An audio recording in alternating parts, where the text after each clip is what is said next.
parce que fosse commune suppose exécution, massacre, charnier. J'utiliserai le terme de tombe commune. Oui ou non, y a-t-il une tombe commune à Maloko? La réponse est oui. Combien de personnes sont enterrées dans cette tombe commune?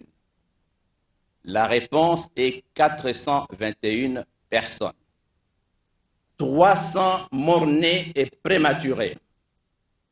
167 de sexe masculin et 133 de sexe féminin.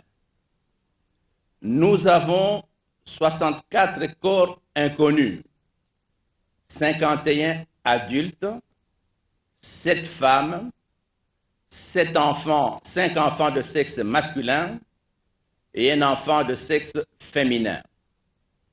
Nous avons 34 corps d'indigents, 21 hommes, 8 femmes adultes, 8 enfants de sexe masculin. Et nous avons des corps abandonnés au nombre de 23, 9 adultes, 12 femmes et un enfant de sexe féminin. On peut retracer correctement d'où venaient les différents corps. Alexis Tambwe-Mwamba, ministre de la Justice, garde des Sceaux et droits humains. Et comme si cela ne suffisait pas, une journée porte ouverte sera organisée à la morgue de l'hôpital général de référence de Kinshasa ex-Mamaemo en vue d'apporter toute la lumière sur cette affaire des corps abandonnés, autant que la capacité d'accueil de ces installations.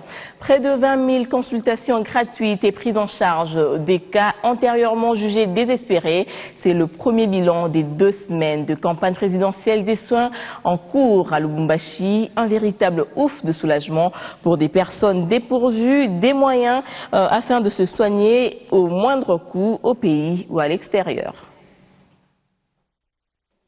Améliorer la qualité des soins et responsabiliser la prise en charge des malades, c'est à cela que devra se charger le nouveau comité de l'Association nationale des infirmiers du Congo à l'hôpital général de la SNEL, mis en place le samedi.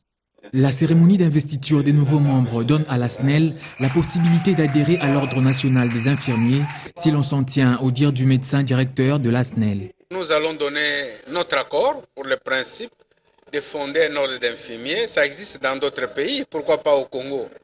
Alors nous allons donner l'autorisation en ce qui nous concerne la SNEL d'adhérer à l'ordre national des infirmiers.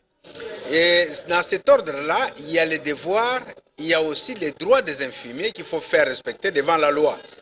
Il faut les encourager pour donner une promotion à leur carrière, pour donner une promotion à leur corporat. L'infirmier et le médecin, que nous travaillons en commun d'accord pour améliorer notre qualité de travail et satisfaire nos agents SNEL qui viennent auprès de nous, et nous évitons aussi les transferts de malades dans d'autres hôpitaux. Nous voulons être responsables de nos malades. Une particularité à mentionner, ce comité n'est constitué que des femmes, ce qui fait leur honneur. Nous voulons que les femmes se lèvent, prennent des places de prise de décision dans notre entreprise. C'est notre fierté, voir 4 mamans de la SNEL élevées, présidentes des associations nationales des infirmières au Congo, à la SNEL, surtout dans notre entreprise SNEL et à la polyclinique de la SNEL. C'est la fierté de la femme, quoi. Ouais. Ces comités ici, ils ont manifesté cette bonne volonté et nous sommes déterminés à les soutenir. Donc on n'a jamais eu de contrainte. C'est par rapport au comité sortant, ils ne savaient pas qu'est-ce qu'ils avaient comme rôle à assumer par rapport à cette association d'ANIC. C'est ce qui a fait qu'il y ait décalage, mais il n'y a pas eu de contrainte. Une cérémonie d'échange des vœux et une séquence des musiques ballets ont accompagné cette manifestation. C'était plutôt la SNEL qui venait d'être dotée d'un nouveau comité de l'Association nationale des infirmiers du Congo, constitué des femmes, comité mis en place samedi dernier par l'ANIC. Tous les bureaux de la CENI disséminés à travers le pays vont commencer dès mercredi 15 avril la réception des candidatures aux élections provinciales, un tour du site des formations politiques pour constater si elles sont prêtes ou pas. Le compte à rebours commence déjà ce mercredi 15 avril avec les débuts des dépôts des candidatures aux élections provinciales. Durant pratiquement un mois, les partis et regroupements politiques reconnus au ministère de l'Intérieur devront procéder au dépôt des listes de leurs candidats. Si à la majorité présidentielle, on semble être prêt pour ce scrutin, à l'opposition par contre, cela ne paraît pas être le cas. À l'Union pour la démocratie et le progrès social, le préalable c'est le dialogue et non le dépôt des candidatures. Vous voulez que l'UDPS aille déposer les candidatures ou combien de candidatures par circonscription? Qui a calculé le nombre de sièges? Donc il n'y a pas de nombre de sièges, mais on va quand même déposer les candidatures.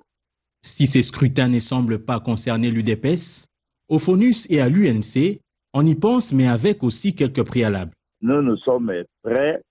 Alors prêts, il y a longtemps que nous sommes prêts pour affronter des élections à tous les échelons. Mais le problème est que l'opposition a posé ses préalables. Nous, on ne fait pas une opposition pour faire l'opposition, mais on fait une opposition de la raison et l'opposition de l'amélioration de survie de notre peuple. Donc, ça veut dire que la CENI, telle que vous la voyez là, eux-mêmes ne croient pas même à ces élections-là.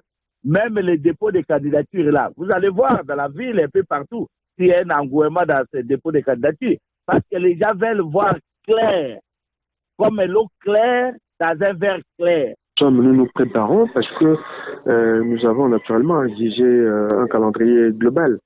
Nous nous préparons, mais nous ne sommes pas dupes des manœuvres de la majorité qui a tendu pas mal de pièges à ce calendrier, en complicité avec le CENI, de manière telle que ce calendrier soit difficile à réaliser. Nous avons cette crainte-là, mais ça ne nous empêche pas de continuer à tenir une réunion pour finaliser le processus de désignation des candidats qui devrait intervenir très bientôt. Du côté du mouvement de libération du Congo, l'avis du ministère de l'Intérieur est très attendu pour partager les deux secrétaires généraux qui revendiquent chacun la légitimité. Nous vous le disions en titre, le ministre de l'Environnement et Développement durable a séjourné au Bas-Congo pour une visite des sites touristiques dans le Baobab de Stanley, la première voiture à circuler en Afrique centrale, ainsi que la première église de la région.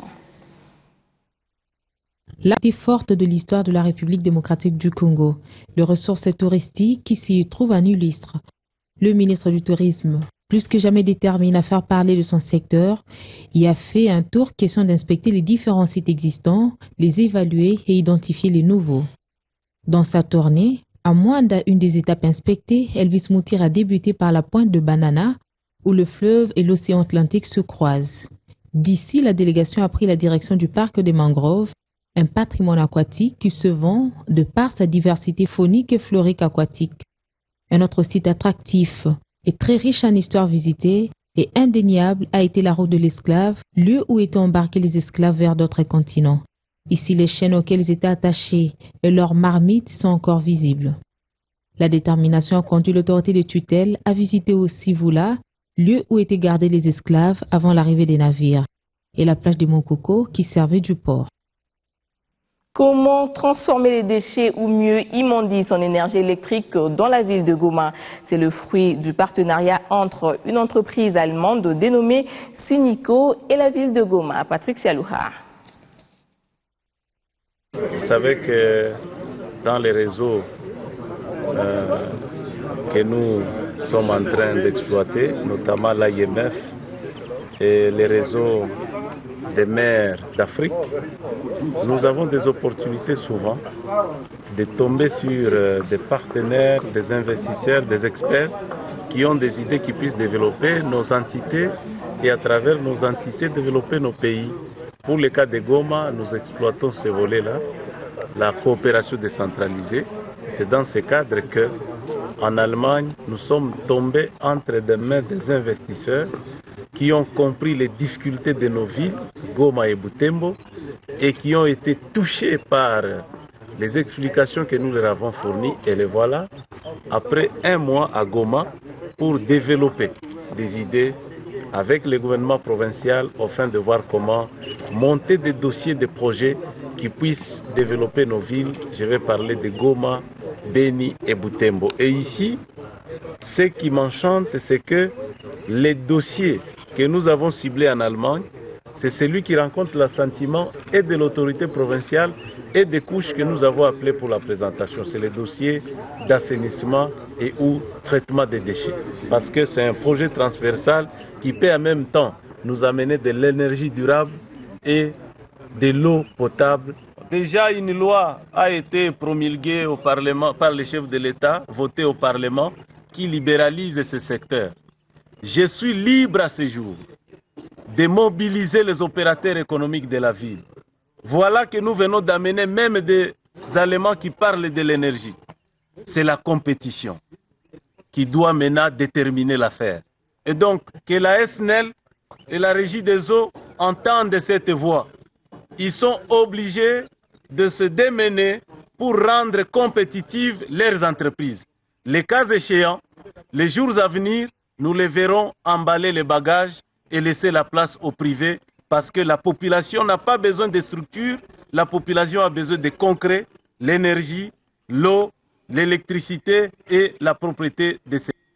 Début de semaine et reprise dans des rédactions à travers les lignes présidentielles 2016. La manchette s'attend à des candidats pour rire. En toute logique, on s'attend à ceux qui veulent postuler à la magistrature suprême qui soient réellement en mesure de devenir, c'est-à-dire qu'il leur soit possible de gagner lorsqu'un quidam, inconnu même du lieu où il est né et grandi ou travaillé sans même avoir été à la tête d'une organisation quelconque ou remporté une élection inférieure, se proposer candidat à la présidentielle. On ne peut pas ne pas être surpris. Il ne peut pas être exclu qu'on pose la question qui fâche. Veut-il simplement être candidat président ou tient-il réellement à devenir président de la République? Ce qu'on sait des causes réelles de la pauvreté, des inégalités, écrit le Phare en centrant le phénomène inégalitaire exclusivement sur la fiscalité. Certains experts laissent de côté une série de facteurs décisifs, la mondialisation, les progrès technologiques ou encore les structures familiales. Identifier et comprendre les différentes causes de pauvreté est pour autant indispensable afin de la combattre. En sport, cette 9e journée de play-off à la Ligue nationale de football, tout s'est bouclé hier à Kinshasa par des fortunes diverses pour les différents clubs engagés. Shark 11 a fait tomber Mazembe par 2-1. Saint-Éloi Lupopo a dominé Mokei sur le même score. V-Club a été tenu en échec par Lubumbashi Sport sur la marque de 0 but partout. Puis, DSMP Sangabalende se sont séparés sur des échauffourées alors que Sangabalende menait par 1-0. En athlétisme, premier comité olympique congolais pour sélectionner des équipes nationales capables de remporter des médailles aux prochaines élections africaines. Que va organiser la République du Congo? Les léopards d'athlétisme sélectionnés de Kinshasa se sont affrontés hier dimanche sur la piste de Shark 11 à la Gombe. La sélection quinoise d'athlétisme s'est mesurée en épreuve de 100, 200, 400 et 1500 mètres, marche, lancer de javelot et disque. Pour le président du comité fédéral, l'athlétisme du Congo-Kinshasa souhaite prendre part à ces Jeux de Brazzaville avec un effectif important d'athlètes. Comme c'est la fédération mère, c'est la discipline mère, on doit en principe avoir pas moins de 40 athlètes. Mais nous sommes en train de négocier avec le comité olympique congolais. S'ils vont nous donner un effectif de combien?